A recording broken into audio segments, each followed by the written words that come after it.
అందరికీ తెలుసు, కానీ ఒకసారి పేరు చెప్తే నాకు ఇష్టం. అందరూ ఒకసారి నా చేతిలో గ్రంథం పేరు గట్టిగా చెప్పండి కొంచెం. నాకే వినపడలేదమ్మా, షిరిడి వినపడాలమ్మా పిల్ల. ఏంది సాయి సచ్చరిత్ర. మన నాలుక కొంచెం పావనమై ఉంటది ఇప్పుడు. కమలాక్షు నర్చించు కర్మలు కర్మలు, శ్రీనాథు వర్ణించు జిహ్వ జిహ్వ, సురరక్షకులు చూడ్కులు చూడ్కులు, శేష సాయికి మొక్కు శరము శరం అన్నాడు ప్రహ్లాదుల వారు. కాబట్టి మన నాలుక కొంచెం పుణ్యం తెచ్చుకుంది ఇప్పుడు. ఫస్ట్ సాయిరాం బాబా దయ. సచ్చరిత్ర శ్రీశైలంలో మొన్న సాయి సచ్చరిత్ర విశిష్టత, సమాజానికి ఏ విధంగా సాయి సచ్చరిత్ర ఉపయోగపడుతుందనే సబ్జెక్టు నాకు ఇచ్చారు సాయిదాస్ గారు. అది అనంతం కదా సచ్చరిత్ర. ఇప్పుడు కొన్ని సంవత్సరాలుగా చెప్తూనే ఉన్నారు, నిత్య నూతనం సచ్చరిత్ర. వాల్మీకి రామాయణం ఎటువంటిదో, శ్రీకృష్ణుడు భగవద్గీత ఎటువంటిదో నిత్య నూతనం సాయి సచ్చరిత్ర.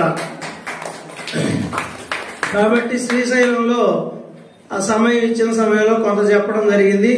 మరలా ఆ కొరవ ఇక్కడ బోడిపాడెంలో చెప్పమని చెప్పారు సాయిదాస్ గారు. సచ్చరిత్రలో ఒక వాక్యం ఉన్నది, ఎవరైతే నా లీలల్లో మునిగెదరో వారికి జ్ఞాన రత్నములు లభించును. ఏందా రత్నాలు? మనం ఏమో నేర్చుకుంటున్నావా? ఏమాట పని చెప్పాడు, ఎవరైతే నా బాబాయే చెప్పాడు స్వయంగా వాక్యం, ఎవరైతే నా లీలల్లో మునిగెదరో వారికి జ్ఞాన రత్నములు లభించును.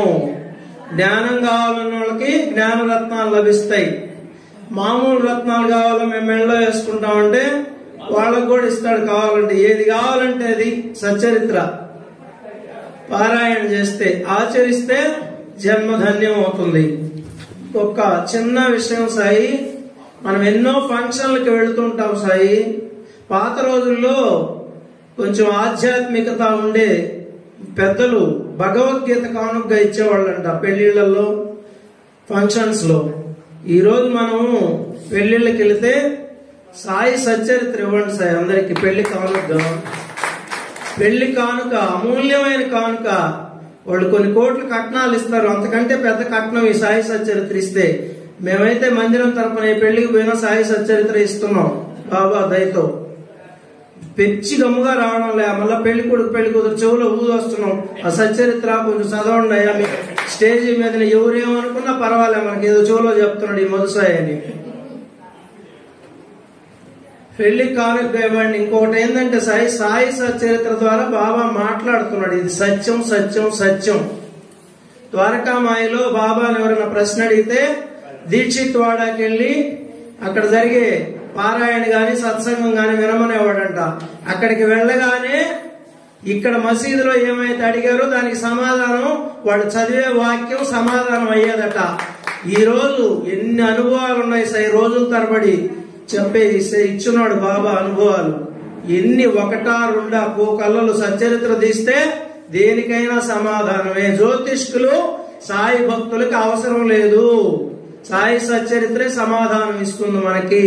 గాంధీ మహాత్ముడు ఒక మాట చెప్పాడు, ఎప్పుడైనా నాకేదైనా సమస్య వచ్చినా ఆపద వచ్చినా భగవద్గీత తీసి శ్రీకృష్ణ పరమాత్మను స్మరించి భగవద్గీత తీస్తే ఆ శ్లోకంలోని భావం నాకు సమాధానం అయ్యేది, నా మనసు శాంతించేది అని చెప్పారు గాంధీ మహాత్ముడు భగవద్గీత గురించి. ఈ రోజు మనం అందరం చెప్పుకోవచ్చు సాయి గుండెల మీద చెయ్యేసి, మన గురువు సాయి సచ్చరిత్ర. మనకు సమస్య వస్తే, ఏదైనా ఆపద వస్తే, ఏదైనా టెన్షన్ వస్తే సాయి సచ్చరిత్ర తీస్తే మనకి సమాధానం వస్తుంది. ఇది సాయి సచ్చరిత్ర కాదు, సమాధానం ఇచ్చే సద్గ్రంథం ఇది.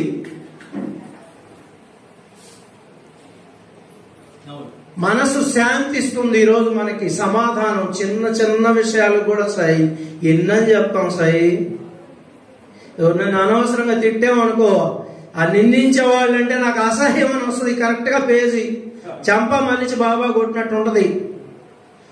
ఎప్పుడన్నా భోజనం చేసేటప్పుడు ఎప్పుడన్నా బయట పెట్టిన ఆహారం మర్చిపోయాం అనుకో, ఆ కుక్కకి అన్నం పెట్టేది రొట్టె కూరేసేది బాబా వస్తుంది. అబ్బా మర్చిపోయాం రా నాయన అనుకుంటాం. ఎన్నని చెప్తాం. ఒక ఆమె ఏడుస్తూ ఫోన్ చేసింది ఒకరోజు నాకు. ఫోన్ చేసి ఇట్లా మా అన్నయ్య తప్పిపోయాడు అని ఫోన్ చేసింది. సాయి సచ్చరిత్ర తీసి ఒకరు చెప్పండి సాయి అని. ఎందుకంటే మందిరంలో పదే పదే చెప్పుకుంటా ఉంటాం, సాయి సచ్చరిత్ర ద్వారా సమాధానం వస్తుంది మనకని. సాయి సచ్చరిత్ర తీస్తే ఖచ్చితంగా ఈ రోజు వస్తాడు అని వచ్చింది సమాధానం. అది నేను మర్చిపోయాను ఏ సందర్భంలో వచ్చిందో. సాయంత్రానికి మళ్ళా ఫోన్ చేసాము, ఎగిరి గంతేసింది, సాయి సచ్చరిత్ర ఎంత సత్యం సాయి అని మీరు చెప్పారు. సచ్చరిత్ర తీసి వచ్చాడు ఆయన, మా అన్నయ్య తప్పిపోయిన మా అన్నయ్య, సాయంత్రం ఆయన ఇంటికి వచ్చాడు అని చెప్పింది. అటువంటి ఎన్నో ఉన్నాయి చెప్పుకుంటే. కాబట్టి సచ్చరిత్రలోకి ప్రవేశిస్తాం. లీలల్లోకి ముందు 18-19 అధ్యాయాల దాకా శ్రీశైలంలో చెప్పడం జరిగింది. ముఖ్యమైన లీలలు 18-19 అధ్యాయాల్లోనే ఒక లీల ఉన్నది, పనికి తగిన ప్రతిఫలం. అక్కడ పరనింద గురించి చెప్పుకున్నాం. రాధాకృష్ణమ్మాయి ఇంటి దగ్గరకు బాబా నిత్యం తెప్పించుకొని రాధాకృష్ణమ్మాయి ఇంటి పైకి ఎక్కి దిగాడు. ఊరికాట ఎక్కాడు, ఇటు దిగేశాడు. ఆమెకేదో జ్వరం ఉందని ఆ జ్వరాన్ని తగ్గించేదానికి అట్లా చేశాడని భక్తులంతా భావించారు. దీంట్లో మనం లౌకికులకు కూడా పనికొచ్చే సందేశం ఇచ్చాడు బాబా సచ్చరిత్ర ద్వారా. 2 రూపాయలు ఇచ్చాడంట నిత్యం తెచ్చినోడికి. అప్పుడు 2 రూపాయలు అంటే 100 సంవత్సరాల పైన అయింది. ఇప్పుడెంత 2000 రూపాయలు ఇంచుమించుగా. 2000 రూపాయలు ఇస్తాం ఆ నిత్యం తెస్తే. ఇప్పుడైనా మనం ఎట్టి పరిస్థితి సచ్చినా కానీ ఆ పని అయినా అనుకుంటాం. కానీ దీంట్లో రాస్తున్నారు చూడండి, ఎంత బాగా రాశారు. కష్టపడి వాని కూలి సరిగాను దాతృత్వంతోనూ ధారాళంగా ఇవ్వాలని బాబా చెప్పాను. కష్టపడి వాని కూలి దాతృత్వం. ఖురాన్లో ఒక వాక్యం ఉన్నది, కూలి వాని చెమట ఆరక ముందే కూలి చెల్లించాలి. చాలా మంది ఏమనుకుంటాం, పని చేయించుకున్నప్పుడు రేపు ఇయ్యొచ్చులే, ఇంకా పని ఉంది, కొరవ పని చేసినప్పుడు ఇయ్యొచ్చులే అనుకుంటాం. అంతేనా కాదా? అయితే రేపు రమ్మని చెప్తాం. కూలివాని చెమట ఆరక ముందే కూలి చెల్లించాలని చెప్తుంది ఖురాన్. సచ్చరిత్రలో బాబా కూడా అదే చెప్పాడు. కష్టపడి వాని కూలి సరిగాను దాతృత్వంతో, అంటే దాన గుణంతో ఇవ్వమన్నారు. దాతృత్వం ఉంటే ఏమంటారు? అక్కడ శిలాఫలకాలు వేస్తున్నారు, దాతలు అంటే దానం చేసినట్టుగా ఇమ్మన్నారు. పని చేసి దానికి లెక్కేసి అంత దేనికి అంటే వాడు మళ్ళా పిలిస్తే పరిగిస్తాడు. ఎప్పుడైతే మనం దాతృత్వంతో ధారాళంగా ఇస్తామో స్ట్రైకులు కూడా ఉండవు. ఇప్పుడు స్ట్రైకులతోనే సస్తున్నాం. ఇప్పుడు రాష్ట్రంలో ఇప్పుడు కూడా స్ట్రైకుల్లోనే ఉన్నాయి అన్ని. చాలా సమ్మెలు ఉండవు. యజమాని కూడా బాగుంటాడు. పనివాడికి ధారాళంగా ఇచ్చినప్పుడు ఇంకేమన్నాడు, హాయిగా ఇష్టంగా పని చేస్తాడు. కష్టంతో కాదు, ఇష్టంతో చేస్తాడు పని. అప్పుడు డబ్బులు బాగా ఇచ్చినప్పుడు. ఆహారం సాయి, మనం ఒక్కటే సాయి సూత్రము. ఇతరుల నుంచి మనం ఏం ఆశిస్తామో, ఇతరుల నుంచి మనం ఏం కావాలనుకుంటామో అది ముందు ఇతరులకు ఇవ్వాలి సాయి. ఇది జీవిత సత్యం. ఇది గుర్తు పెట్టేసుకుంటే చాలు. ఇతరుల నుంచి మనం గౌరవం కావాలనుకుంటే ఎదుటి వాళ్ళని గౌరవించాలా. ఇప్పుడు ఎదురుకు ఎవరైనా వచ్చారు సాయి, మనం నవ్వితే వాళ్ళు నవ్వుతారా, లేదా మనం సీరియస్గా ఉంటే వాళ్ళు నవ్వుతారా? మనం నవ్వితే ఎదురు వాళ్ళు కూడా చిరునవ్వు నవ్వుతారు. అంటే నువ్వు నవ్వు ఇచ్చావు కాబట్టి వాళ్ళు నవ్వు తిరిగి ఇచ్చారు. మా పల్లెల్లో సామెత ఉంది, ఇదిగో పుల్లగూర అంటే ఇదిగో తీయగూర అమ్మ అంటారు. వాడు కాడికి వచ్చి పుల్లగూర పెడితే మళ్ళీ వాడు తీయగూర పెడతారు. అదన్నమాట. మనం ఏది ఇస్తే, ఇతరులు మనము తిడితే వాళ్ళు కూడా తిరిగి తిడతారు. ఏది ఇస్తే తిరిగి వస్తాయి. ఇదే సత్యం. ఇంకా అందుకని ఆహారం కూడా మంచి ఆహారం వాళ్ళకి పెడితే మనకి దేవుడు మంచి ఆహారాన్ని ప్రసాదిస్తాడు. కర్మ సిద్ధాంతం కూడా ఇదే. తర్వాత లేదండి కర్మ సిద్ధాంతం లేదు, చెప్పుకుందాం. ఇది పనికి తగిన ప్రతిఫలంలో బాబా సచ్చరిత్ర ద్వారా మనకిచ్చిన సందేశం. తర్వాత 13వ అధ్యాయంలో భీమాజీ పాటిల్ ఉంది. పూనా జిల్లా నుంచి వచ్చాడు ఆయన.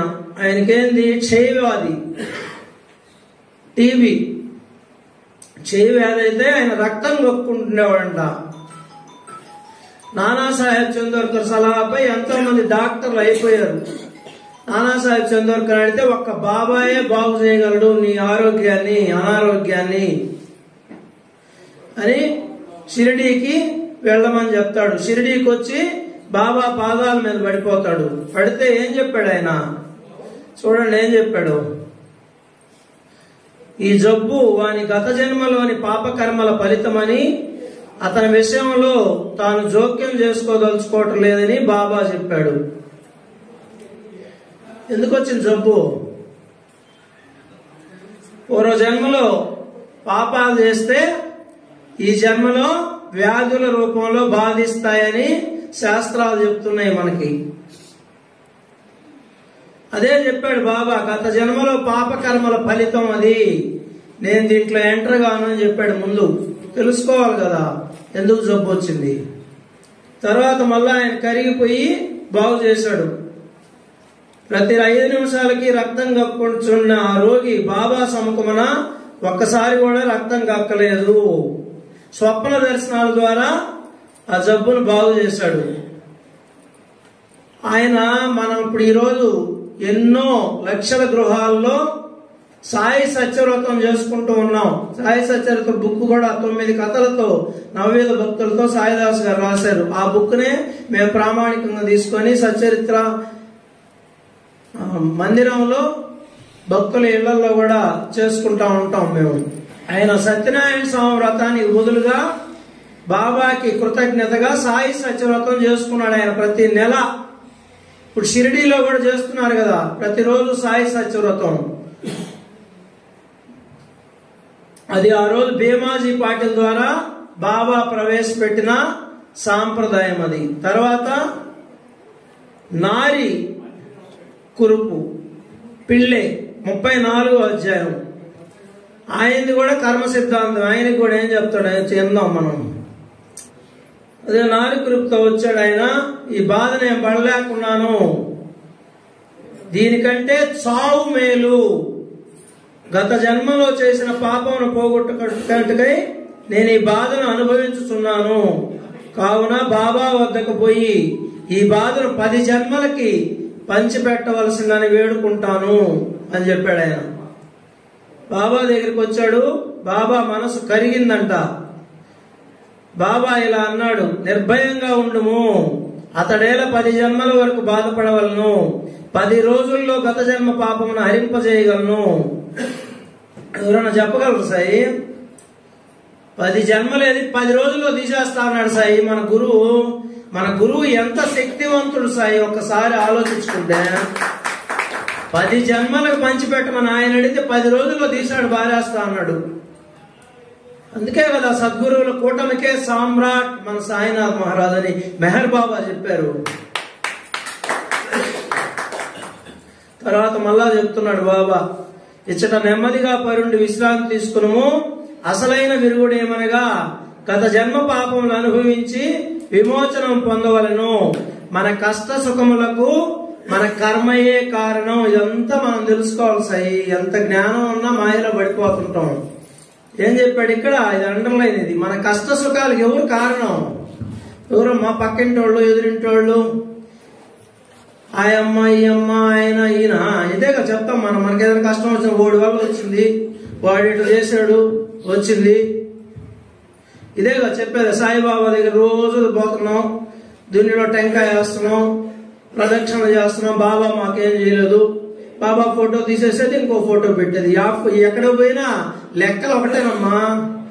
దేవుళ్ళందరి దగ్గర లెక్కలు ఒకటే. మనం మూట ఎత్తుకొచ్చి, అదే కదా సంచిత కర్మ, సంచి నిండా ఎత్తుకొస్తుంది. పెద్ద సంచి, గోతమ సంచి, అది చిన్న సంచి కాదు. మూట ఎత్తుకొచ్చి సాయిబాబా మాకేం చేయలేదు, వాడు ఎదురింటాడు, వాళ్ళకి కష్టం వచ్చింది, వాడు ఇటు చేయకపోతే నేను బాగుపడేవాడిని. నాకు చాలా మంది చెప్తుంటారు కారులో పోయేటప్పుడు, అమ్మ టక్కన ఆపమంటారు, అబ్బో ఈ ప్లాట్ నేను కొనాల్సింది, అప్పుడు ఎంత ఇది 1 లక్ష రూపాయలకి ఇస్తాను, ఇప్పుడు ఎన్ని కోట్ల, ఒక్క రోజులో పోయింది. ఒక్క రోజులో పోయింది. నీకు ఉంటే కదా ప్రాప్తం, ఆడ నువ్వు చేసుకొచ్చుంటే కదా, ఆడ దానాలు చేసుంటే ఈ జన్మలో ఆస్తులు వస్తాయి. కోట్లకు ఉండేవాళ్ళని చూసి ఏడిస్తే ఏం లాభమా? మనం దానాలు చేయలా, దానాలు చేసినోడు ఈరోజు కోటీశ్వరుడు పుట్టాడు. నువ్వు ఈ జన్మలో నీకున్న దాంట్లో కొంత చేస్తే వచ్చే జన్మ మంచి జన్మ వస్తుంది. అది తెలుసుకోవాలి ముందు. వాళ్ళని చూసి ఏడ్చేది కాదు, అది సబ్జెక్ట్ ఏదో తెలుసుకోవాలి అటు ముందు. అందుకని ఎవరికి మనకి హక్కు లేదు ఇతరులు నిందించేదానికి. మనం కష్ట సుఖాలకు బాబా చెప్తున్నాడు ఇక్కడ, మన కర్మయే కారణం, వేరే వాళ్ళు ఎవ్వరు కాదు. గుర్తుపెట్టేసుకోవాలి ఇది. అప్పుడు మనసు ప్రశాంతంగా ఉంటది. ముందు ఎవరిని నిందించుకుని ఉంటే హాయిగా ఉంటది. ఇదే కదా మనం విజయం సాధిస్తే నేను, ఒకవేళ ఫెయిల్ అయితే వేరే వాళ్ళు, లేకపోతే సాయిబాబా వల్ల అయిందను. వచ్చిన దానిని ఓర్చుకునము, అల్లాయే ఆర్చి తీర్చువాడు, వారిని ఎల్లప్పుడూ ధ్యానించుము, అతడే నీ క్షేమమును చూచును. ఒక్కటి గుర్తుపెట్టుకోవాలి సాయి, కష్టము బాబా దగ్గర ఉండబట్టి కొంతవరకైనా మనం నిలబడగలుగుతున్నాం. బాబా దగ్గర వచ్చేది రామదాసు రాలేదా కష్టాలా? ఆయన కంటే భక్తులు మనం. అన్నమయ్యకి రాలా కష్టాలా? ధ్రువుడికి రాలా కష్టాలు? మార్కండేయుడికి రాలేదా కష్టాలు? ప్రహ్లాదుడికి రాలేదా? మహామహాభక్తులు, వాళ్ళకంటే పెద్ద భక్తులు మనం. కష్టాలని ఓర్చుకునే శక్తి ఇస్తాడు సాయి బాబా. చప్పట్లు కొట్టండి ఒకసారి బాబాకి. బాబా దగ్గరికి వచ్చిన తర్వాత మనం ఏంటంటే, కొండొచ్చి పైన పడుతున్నా నా తండ్రి ఉన్నాడు, నా గురువు ఉన్నాడు, దీన్ని దాటిస్తాడు దీన్ని అనే ధైర్యం చాలు సాయి. అన్ని లక్ష్మిలు వెళ్ళిపోయినా ధైర్య లక్ష్మి ఒక్కటుంటే చాలంట. మళ్ళా అన్ని లక్ష్మిలు తిరిగి వస్తాయంట. ధనలక్ష్మి, ధాన్యలక్ష్మి, అన్ని లక్ష్మిలు తిరిగి వస్తాయంట. ఒక ధైర్యం కోల్పోకుంటే చాలంట. ఆ ధైర్యాన్ని ఇస్తాడు మన గురువు సాయినాథుడు. అదీగాక సాయి, కాలు ఎరగాల్సింది బాబా దగ్గర ఉంటే కాలు దోపుకుంటది. కర్మని తీవ్రతను తగ్గిస్తాడు. మనం అనుకోవాల్సింది ఏంటంటే, ఇంత పెద్ద కష్టం ఎందుకు వచ్చింది బాబా దగ్గర ఉంటే కాదు, ఇంకా పెద్దది రావాల్సింది. అక్కడికి 50% శోభం చేశాడు దీన్ని అనుకోవాలా. పాము గరవాల్సింది చేయం గరుస్తుంది భగవంతుడి దగ్గర, గురువు దగ్గర ఉంటే. అది తెలుసుకోవాలి మనం. వారి పాదములకు శరీరము, మనసు, ధనము, వాక్కు సమస్తము అర్పింపుము అనగా సర్వస్వ శరణాగతి వేడుము. సర్వస్వ శరణాగతి ఏంటంటే ఏందా? అడుక్కోసారి బాళ్ళ పడిపోయేది, దండం పెడితే కాదు సర్వస్వ శరణ, చేతులు రెండు ఎత్తేది, నేను ఎత్తుతుంటా ఊరికే. అది కాదు సర్వస్వ శరణాగతి అంటే చెప్పింది. మనస్సుని, శరీరాన్ని, ధనముని, వాక్కుని సమస్తం అర్పించాలి. ఎన్ని అర్పిస్తే సర్వస్వ శరణాగతి. తను మను ధను సబు కుచు హై తేరా, సబు కుచు హై తేరా, తేరా తుజుకో అర్పణు, తేరా తుజుకో అర్పణు, క్యా లాగే మేరా. ఓం జై జగదీశ హరే, ఓం జై జగదీశ హరే, स्वामी जय जगदीश हरे. भक्त जनों के संकट, दास गणों के संकट क्षण में दूर करे. ओम जय जगदीश हरे. కాకడ ఆరతికి ముందు షిరిడి పుణ్యక్షేత్రంలో సమాధి మందిరంలో ఇది పెడతారు. ఏం చెప్పున్నారు అక్కడ? తన్ మన్ ధన్ సబ్ కుచ్ హై తేరా, అంతా నీదేనయ్యా, నాదేమి లేదు. ఊరికే మాటల్లో చెప్తే కాదు, ఆచరణ ఆచరణ ఆచరణ ఆచరణ. వివేకానందులు చెప్తారు, 1000 టన్నుల మాటల కన్నా ఒక 100 గ్రాములు ఆచరణ మిన్నా అని. మనకు అర్థమయ్యేదని చెప్తున్నా. 1000 టన్నుల మాటలు మాట్లాడే కంటే 100 గ్రాములు ఆచరిస్తే చాలు, మన జన్మ ధన్యం అవుద్ది.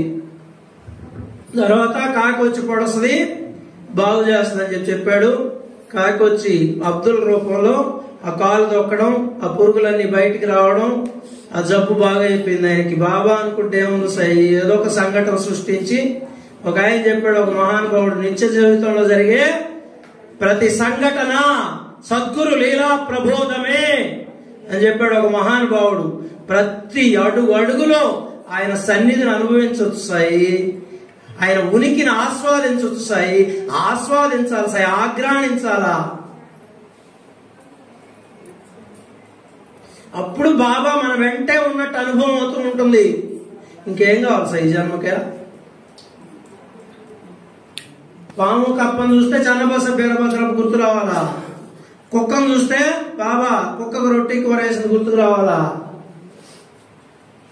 ఒక ఆయన పురోహితుడు చూస్తే మానసాపతి గుర్తుకు రావాలా? ఎవరైనా పెద్ద ఆఫీసర్ను చూస్తే నానాసాహెబ్ చందోర్కర్ గుర్తుకు రావాలా? వాళ్ళందరూ ఈరోజు చరిత్రలో నిలిచిపోయారంటే ఊరికే నిలిచిపోయారండి సాయి. మలమూత్రాలతో ఎత్తేసారు సాయి. మనం ప్రసాదాలు పెడితే ఆ పులుసను లేకపోతే దద్దోజనమో లేకపోతే పొంగల కింద పెట్టి తొక్కతా పోతాం మనం. బాబాకు మాత్రం దండం పెట్టుకొని ఎవరైనా ఎత్తేస్తున్నావా? దారిలో పడింది శుభ్రత ఏమైనా చేస్తున్నావా? మందిరాన్ని ఏమైనా శుభ్రం చేస్తున్నావా? తొక్కతా పోతాం. ప్రసాదం కప్పు తీసుకొని తింటా, ఇది అందరు తొక్కతాడు, ఇది భగవంతుడు ప్రసాదం. ఓ చీపురు గట్టి తీసుకొని చిమ్మేస్తాం అనుకుంటున్నావా? మరి ఈరోజు సమాధి మందిరంలో అందరూ ఫోటోలు పెట్టారంటే ఊరికే పెట్టారు సాయి. తర్వాత లేళ్ళలోకి వెళ్దాం. ఇది మనకి సమాజానికి మనకి వచ్చే వరకు మాట్లాడుకుంటున్నాము, మహిమలు తక్కువగా మాట్లాడుకుంటున్నాం, మన గుణాలని మార్చుకునేది ఎక్కువగా చెప్పుకుంటున్నాం ఇప్పుడు. తర్వాత మనకి ఉండేది రామదాసి కోపం.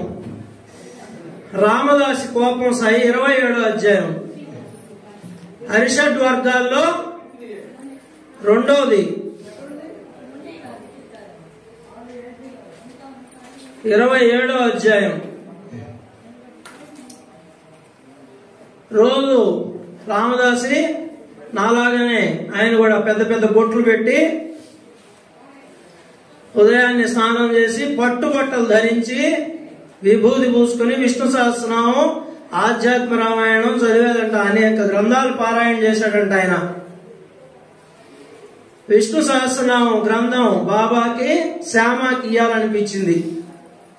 ఆమె అసలు చదువుకోలేదంట. దీంట్లో రాస్తున్నారు అనాగిరికుడు అని రాస్తున్నారు. మరి ఇంకా ఆయన విష్ణు సహస్రనామ శ్లోకాలు ఏం చదువుతాడు సాయి? చూడండి, గురుకృప ఉంటే ఏదైనా చేయొచ్చు అనేది.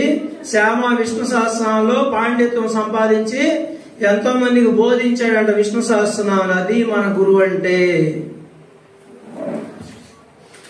దీంట్లో నామ మహిమ కూడా ఉన్నది. శ్యామకి ఇచ్చాడు ఆయన. శ్యామకి ఇస్తే ఈయన్ని బజారి పంపించాడు ఏదో సోనాముకి దెమ్మని రామదాసుని. శ్యామ వద్దన్నాడు. ఎందుకంటే తెలుసు కదా పక్కన ఉండే భక్తుడికి ఆయన కోపం ఎక్కువ. తిడతాడు బాబా నన్ను, నాకు వద్దు, అందులో నేను చదవలేనులే, నాకెందుకు అన్నాడు. బాబా బలవంతంగా ఇచ్చాడు.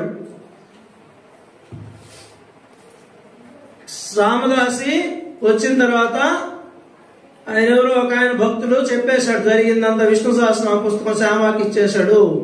అప్పుడు శ్యామ మీదకి ఒంటి కాలు మీద పోయాడు ఆయన రామదాసి కోపంగా. ఏం పోయాడు చూడండి, ఎట్ట తిడుతున్నాడు. చిన్న తిట్లు కదా, నువ్వేను అంతా యాక్షన్ చేసి బాబా దగ్గర ఆ పుస్తకం దొంగలిచ్చావు నువ్వు అని ఎట్టంటే అటు తిట్టాడు శ్యామాని.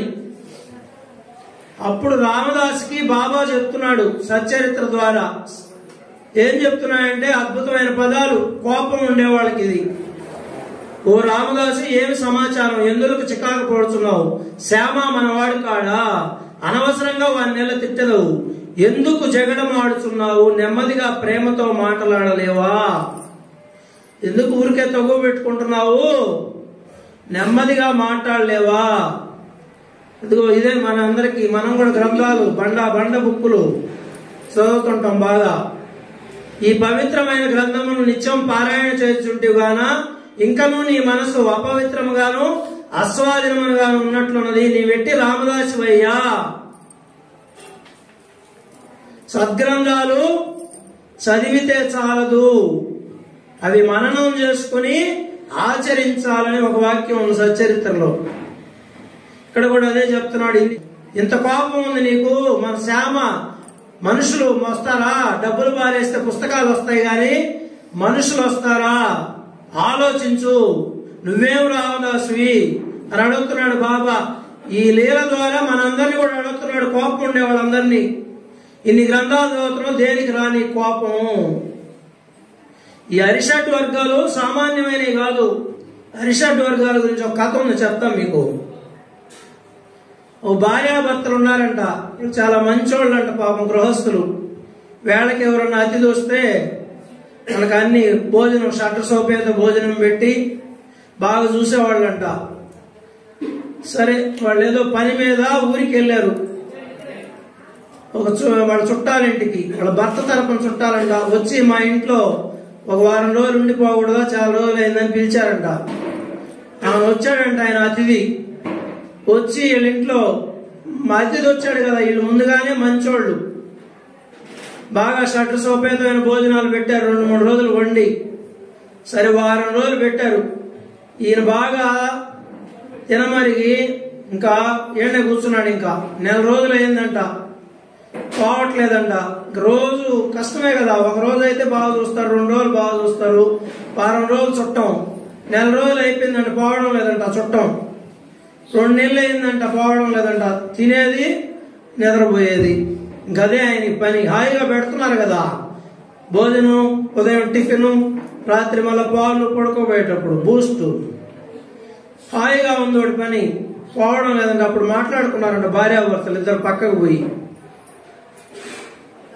ఏమి పోయేటట్లేడయ్యా, నువ్వేమో మీ తరపున చుట్టాం కదా, ఇది తీసుకొచ్చి పెడితివి, నేనేమో వంట చేయాల సస్తున్నాను, ఎంత పెట్టినా తినేస్తున్నాడు, నాకు ఓపిక లేదు, నా వల్ల కావట్లేదు అంటే, సరే మనం ఇద్దరం ఒక నాటకం ఆడదాము, అట్టయితే వెళ్ళిపోతాడు, మన ఇద్దరం గొడవ పడ్డట్టు యాక్షన్ చేద్దాం ఆ చుట్టం ముందు, ఈ గొడవని తలకాయని మనకు దేనికిలని వెళ్ళిపోతాడు అని చెప్పి ఇద్దరు ప్లాన్ చేసుకున్నారంట. ఒక రోజు ఆయన పక్క రూమ్లో ఉన్నాడు, తలుపు తీసే ఉంది, ఆయన కనపడేటట్టుగా.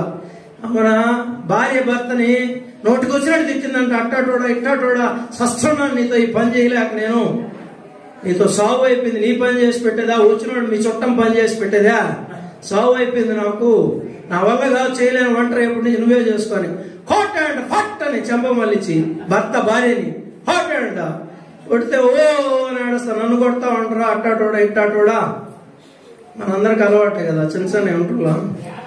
అవునా, ఈ చుట్ట విన్నాయంట, ఈ తలకాయ నొప్పి అంతా నిండి నా కోసం వీళ్ళు గొడవ పెట్టుకుంటున్నారు, వాళ్ళ భార్యాభర్త మధ్యలో నేను గొడవలు సృష్టించాను వృధాగా అని చెప్పి తలుపు తీసుకొని వీళ్ళిద్దరు కొట్టుకుంటా తిట్టుకుంటానే ఉన్నారంట భార్యాభర్తలు. చల్లగా వెళ్ళిపోయాడంట బయటికి తలుపు తీసుకొని. అమ్మనీళ్ళు తలుపు ముందుకేసి ఎగిరి గంతేసి ఇద్దరు ఒకరినొకరు కౌగులించుకున్నారంట ఇద్దరు భార్యాభర్తలు. అబ్బా భలే ప్లాన్ చేసావు, నేను నిజంగా తిట్టినట్టే తిట్టాను, నేను కూడా నిజంగా కొట్టినట్టే కొట్టలేదంటే నిన్నేను అని ఇద్దరు. అమ్మనా వాడు తలుపు తీసుకొని వచ్చాడంట, నేను కూడా వెళ్ళినట్టే వెళ్ళాను మళ్ళా వచ్చాను కదా అన్నాడంట, వెళ్ళినట్టే వెళ్ళాను నేను కూడా మళ్ళా వచ్చాను కదా అన్నాడంట. అట్ట ఈ అరిషడ్ వర్గాలు కామ క్రోధ లోభ మోహ మద మాత్సర్యాలు వెళ్ళినట్టే ఉంటాయి సాయి, మళ్ళా వచ్చి కూర్చుంటాయి.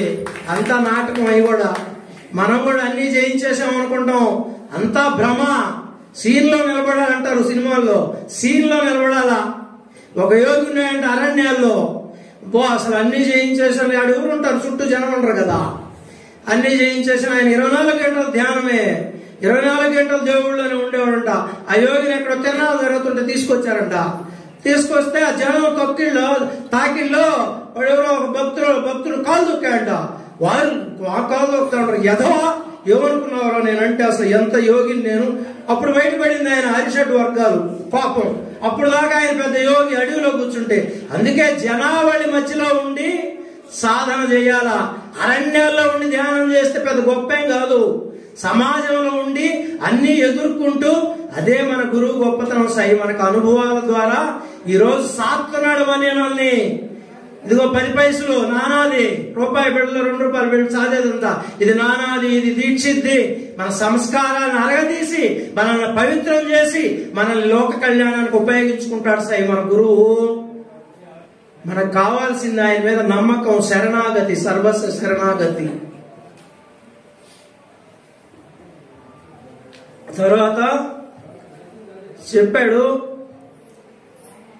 శ్యామ అది నేర్చుకున్నాడు, విష్ణు సహస్రనామం అందరికి బోధించాడు. తర్వాత లీలకి వెళ్దాం.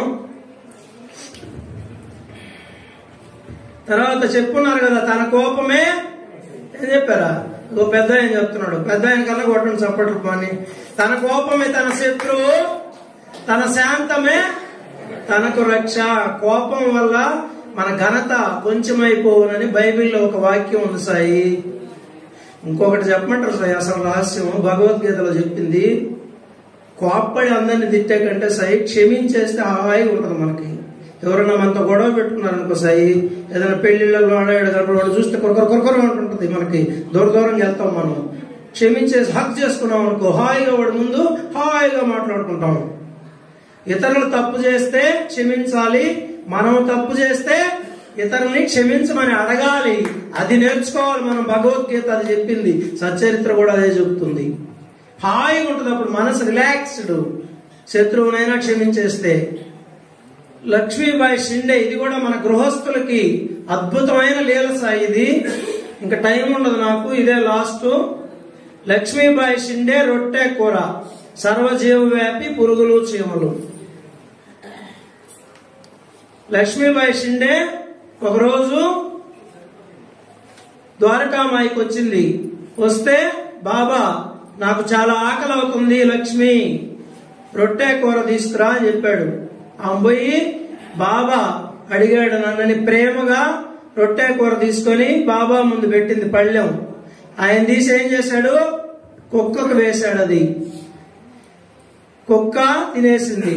ఇవి ఎవరికైనా బాధే కదా, మనం ప్రేమగా చేసుకొస్తే మన ముందే కుక్కకేస్తే ఎంత బాధ ఉంటుందో మనకి. అదే అడిగింది ఆమె, బాబా నేను నీ కోసం ప్రేమగా పరిగెత్తికెళ్ళి చేసుకొచ్చానయ్యా, నువ్వేమి కుక్కకేసావు అని అడిగితే, ఆ కుక్కలో కూడా నేనే ఉన్నాను. 3వ అధ్యాయంలో చెప్పాడు, సర్వజీవుల్లో నేను ప్రపంచమంత గల చరాచర జీవకోటి యందు ఆవరించి ఉన్నాను.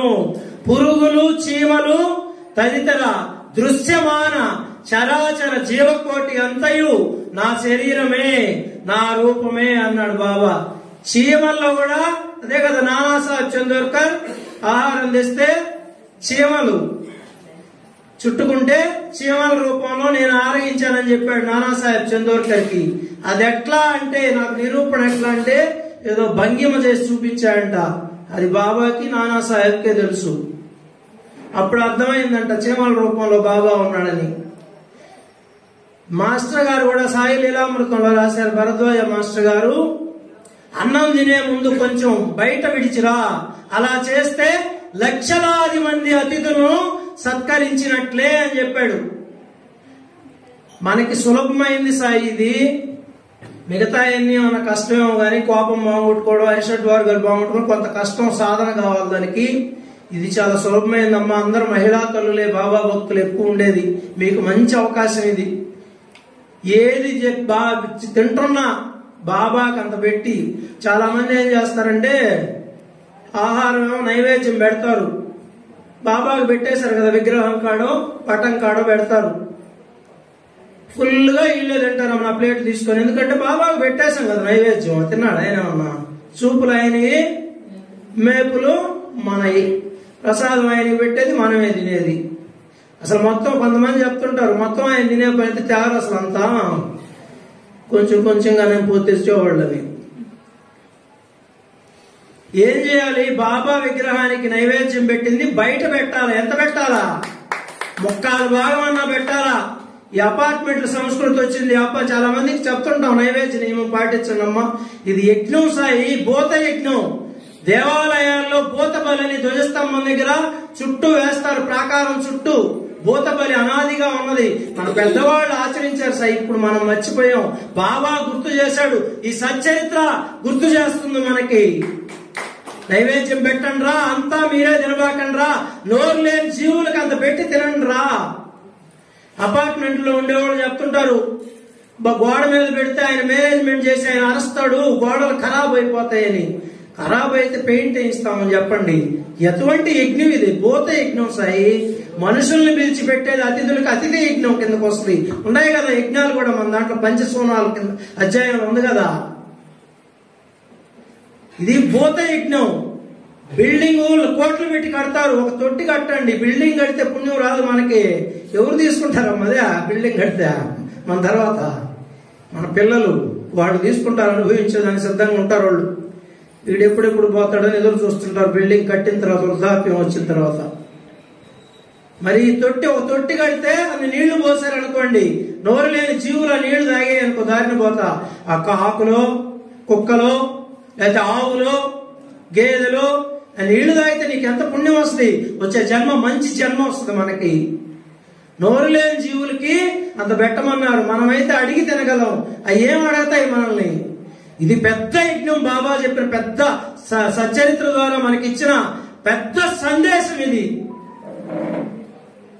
ఏమి తింటున్నా, పాలు తాగుతున్నా ఒక చుక్కాడు పోసి తాగాల. అదేమంటే నా లోపల కూడా బాబా ఉన్నాడు కదా, ఆరగిస్తున్నాడు అంటే దానికి ఏం చెప్పలేము. అది జ్ఞానం ఎక్కువ అయిపోతే అటు చెప్తారు. అదిగో ఇక్కడ చెప్పినాడు, కుక్క ఆకలి తీర్చుట నా ఆకలి తీర్చుట వంటిది. కుక్క కూడా ఆత్మ కలదు, ప్రాణులు వేరుగా వచ్చును గాని అందరి ఆకలి ఒకటే. కొందరు మాట్లాడగలరు, కొందరు మోగవాని వల్ల మాట్లాడలేరు. ఎవరైతే ఆకలితో ఉన్న వారికి భోజనం పెట్టదరో వారు నాకు అన్నం పెట్టినట్లే. దీనినే గొప్ప నీతిగా ఎరుగు. అది సచ్చరిత్ర చూసి చెప్తే ఎంత విలువ ఉన్నాయి చూడండి పదాలు. అదే కదా ఒక అధ్యాయం 6వ అధ్యాయం అనుకుంటా వచ్చిందిలే.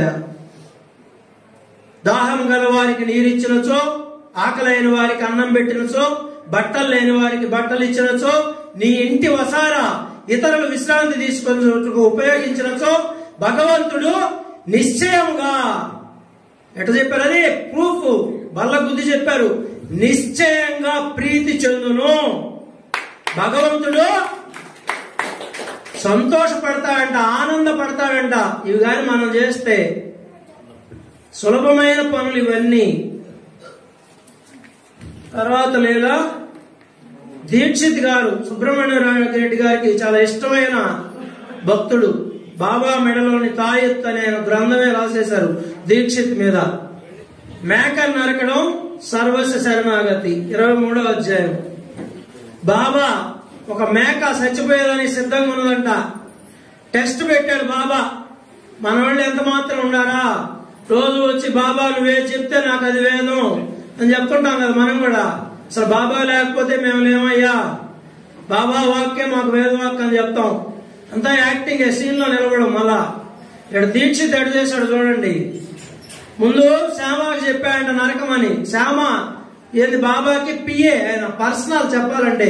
అంతేనా కాదా? సచ్చరిత్ర చదివిన వాళ్ళందరికీ తెలుసు. మరి ఆయన పాపమని ఆయన నరకని అన్నాడు. బడే బాబా రోజు 50 రూపాయలు 100 రూపాయలు ఇచ్చామంట. ముస్లిం మళ్ళా ఆయన కూడా నరకన బొమ్మన్నాడు. మళ్ళా రాధాకృష్ణ మా ఇంటికి పోయి కత్తి తెచ్చాడంట శ్యామ. తెస్తే ఆ కత్తి మళ్ళా తెప్పించుకుందంట ఆమె మేకను నరుకుతారని. తర్వాత దీక్షితుని పిలిచాడు మేకను నరకమని. దీక్షితు సద్బ్రాహ్మణుడు, ఒక బ్రాహ్మణుడు దీక్షితు. బాబా నరకమనంగానే పంచి పైకి ఎత్తాడు, కత్తి ఎత్తాడు, నరకబోతా ఉన్నాడు. ఆగు అన్నాడు బాబా అని. బాబా అడుగుతున్నాడు, సద్బ్రాహ్మణుడై ఉండి కూడా మేకను నరకతావా? ఇదేంది నువ్వు చేసే పని అన్నాడు బాబా. మళ్ళా జగన్నాటక సూత్రధారి సాయి, నరకమంది ఆయనే. మళ్ళా నువ్వు బ్రాహ్మణుడై నరకుతున్నావు అని అడిగింది ఆయనే. ఎందుకంటే రాసున్నారు, దీక్షిత్ మేలిమి బంగారమే గాని ఆ బంగారాన్ని అందరికీ తెలియజేయాలి కదా. దీక్షిత్ చెప్పాడు అద్భుతమైన వాక్యాలు. నీ అమృతం వంటి పలుకే మాకు చట్టం, మాకు ఇంకొక చట్టమేమీ తెలియదు. నిన్నే ఎల్లప్పుడు నెత్తి ఉంచుకునముదము. మీ రూపమును ధ్యానించుచు రాత్రింబవళ్ళు నీ ఆజ్ఞలు పాటింతుము. అది ఉచితమా కాదా అన్నది మాకు తెలియదు. దానిని మేము విచారించము. అది సరైనదా కాదని వాదించము, తర్కించము. గురువు ఆజ్ఞ అక్షరాలా పాటించటే మా విధి, మా ధర్మము. ఏం చెప్పాడు? నీ పలుకే మాకు చట్టం. ప్రత్యేకించి ఏం లేదు చట్టం. మన గవర్నమెంట్ చేసే చట్టాలు కాదు. బాబా అమృతం వంటి పలుకే మనందరికీ చట్టం. నిన్నే వెళ్ళినప్పుడు గెత్తి అని ఉంచుకున్నాము. అదే పిల్ల తాబేలు తల్లి తాబేలు కథలో వచ్చేది మనకి. రాత్రింబవళ్ళు నీ ఆజ్ఞలు పాటింతుము. అది మంచిదా కాదా, గురువు ఏం చెప్పినా అది చెడ్డదని మనకి అనిపించినా చెయ్యాలి. ఎందుకంటే గురువు ఎప్పుడు మన బాగే కోరతాడు, మనకు శ్రేయస్కరమైనదే ఇస్తాడనే విశ్వాసం మనకి నరాన ఉండాలి, అణువున ఉండాలి. గురువు, ఇది చూడండి ఎటువంటి వాక్యం సాయి. గురువు ఆజ్ఞ అక్షరాలా పాటించుటే మా విధి, మా ధర్మము. ధర్మము అన్నాడు అక్కడ. గృహస్థాశ్రమ ధర్మాలని, సన్యాసాశ్రమ ధర్మాలని, వానప్రస్థాశ్రమ ధర్మాలని ఇవన్నీ ఉన్నా ఈ ధర్మం ఏం చెప్పాడు?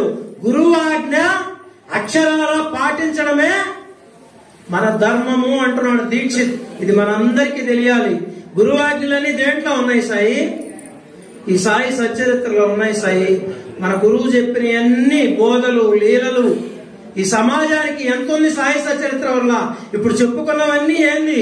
మనలో ఉండే దుర్గుణాలు తొలగించమని అణువున ప్రతి అధ్యాయంలో బాబా తన లీలల ద్వారా తెలియజేశాడు.